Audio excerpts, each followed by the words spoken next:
우리 증시 그동안 잘 간다 했습니다. 코스피 2,500선도 뚫어내고요. 코스닥도 900선까지 돌파하지 않을까 이런 장밋빛 전망과 기대에 부풀었었는데 최근에 우리 증시에서 여러 가지 다소 경고음이 들어오고 있습니다. 오늘 우리 증시를 둘러싼 환경도 호재보다는 악재가 조금 더 많은 상황인데요. 어떤 뉴스에 주목하면서 오늘장을 보내야 될지 저희와 함께 그 가이드라인 잡아보시기 바랍니다. 첫 번째 핵심 뉴스 보겠습니다. 오늘 시장에 영향을 미칠 만한 5가지 뉴스고요. 국내에서 그동안의 2차전지 배 2차전지, 에코프로그룹주들의 실적 발표라든지 현대 기아차 그룹의 대규모 투자 소식들 이런 내용으로 인해서 또 주목받는 종목, 또 주도 종목이 생겨났습니다. 오늘은 이런 내용보다 우리 증시를 둘러싼 이 해외 증시의 환경이나 거시 지표에서 조금 더 큰 힌트를 얻어볼 수 있을 텐데요. 첫 번째로는 뉴욕 증시 마감 상황부터 확인해 보겠습니다.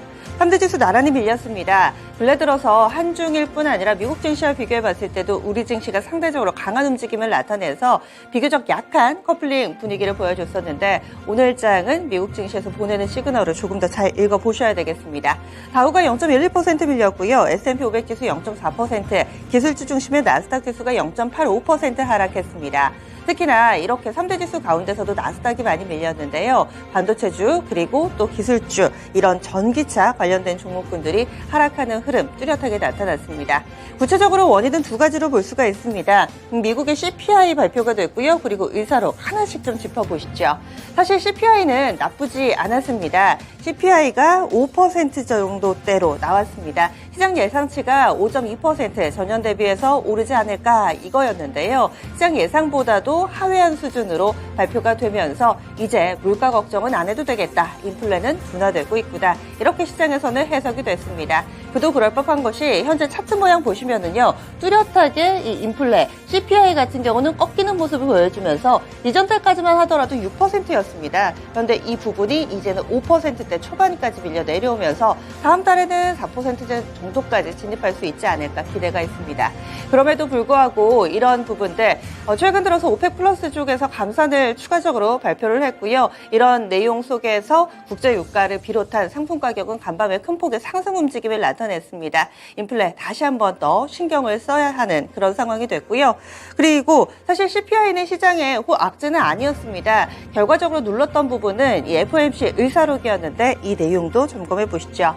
이 전월에 FOMC 회사 회의가 있었고요. 그에 대한 이 회의록 내용이 공개가 됐습니다. 핵심 내용 두 가지로 요약해 볼 수 있는데 먼저 첫 번째로는 당시에 회의를 할 때 일부 의원들이 동결을 발표를 했었는데요. 하지만 이 또 다른 쪽에서 몇몇 의원들이 인상을 하자라는 식의 이 이야기가 나오면서 결국에는 인상에 합의했다라는 비하인드 스토리가 공개가 됐습니다. 이것보다 시장에 더 큰 충격을 줬던 것은 앞으로 경기와 관련된 전망이었는데요. 이 연준위원들은 올해 경기 침체가 나올 가능성이 크다. 하반기 경기 침체에 대한 우려를 드러냈습니다. 이 부분이 FOMC 의사록에 들어가 있었던 거고요. 이유인즉슨 이 실리콘밸리 은행의 파산 등 은행 위기가 경제에 미칠 영향이 상당히 크다라고 이야기했습니다. 은행 위기 이제는 조금은 사그라들었나 싶었는데요. FOMC 의사록이 공개가 됐고 여기에 또 하나 더 있었죠. 워런 버핏도 은행 위기가 아직 끝난 게 아니다라고 이야기를 하면서 투자 심리를 더욱더 위축시켰습니다. FOMC 의사록 발표되고 나서 페드워치가 바로 즉각적으로 움직임을 나타냈는데요. 이번 달에는 FOMC 없습니다. 다음 달 5월 3일에 있습니다. 5월 3일 이 페드워치에서는 금리를 한 차례 더 인상하지 않을까 이쪽으로 무게가 실리고 있는 상황입니다. 오늘 우리 증시에서도 경기 침체에 대한 우려가 어떻게 작용할지 체크해 보셔야겠네요. 다음 소식 넘어가겠습니다. 다음 내용은 해외에서 역시나 좀 봐야 될 텐데요. 중국 쪽의 소식입니다. 중국의 시진핑 국가주석이 LG 디스플레이 광저우 공장을 어제 방문했다는 소식이 전해 들렸습니다. 여기에서 특별한 시찰이라든지 이벤트가 있었던 것은 아니고요. LG 디스플레이가 포함되어 있는 광저우 산업단지 전체적인 시찰이 있었다라고 전해지고 있습니다. LG 디스플레이와 중국 쪽에서의 어떤 내용이 향후에 또 오갈지 최근 들어서 관심이 쏠리고 있는 OLED 디스플레이 관련된 종목군들이 한 번 더 날개를 펼 수 있을지 일단 중국 쪽에서 이런 뉴스 전해지고 있고요. 마지막으로 인텔과 ARM의 동맹 이 뉴스가 국내 증시 미치는 영향력이 오늘 가장 크지 않을까 조심스럽게 예상을 해봅니다. 어떤 내용이 나왔냐면요. 이 인텔과 ARM이 손을 잡습니다. 지금 삼성전자에는 다소 악재성 뉴스라고 해석해 볼 수가 있는데요. 파운드리 이 측면에서 이 TSMC를 부지런히 따라가야 하는 삼성전자, 이번에 강력한 경쟁 상대를 만난 겁니다. 인텔은 파운드리 쪽의 후발주자입니다. 그런데 ARM이라는 강력한 동맹과 함께 손을 잡고 파운드리 시장에 더욱더 드라이브를 걸겠다라는 내용을 다루고 있습니다. 이 ARM 같은 경우는 AP칩의 강자로 불리는데요. 여기에서 설계를 하고 인텔 쪽에서 만들겠다라는 겁니다. 1.8나노를 일단 기준으로 하고 있는데요.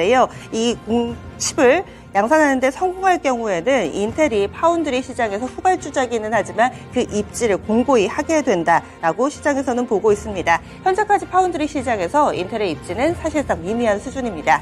이 파운드리 쪽에서 업계 1위는 단연 TSMC입니다. 현재 시장 점유율 60%에 육박하는 모습을 보여주고 있고요. 삼성전자는 2위권이라고는 하지만 여전히 시장 점유율은 20%에 못 미치는 수준입니다. 여기에서 인텔까지 가세를 하면서 삼성전자 파운드리 시장에서 과연 어떤 입지를 잡아갈지, 그리고 최근 들어 삼성전자는 파운드리 쪽에서 대규모 투자를 발표하기도 했었죠. 관련된 종목군들이 어떤 반응을 나타낼지 오늘장에 보셔야 되겠습니다.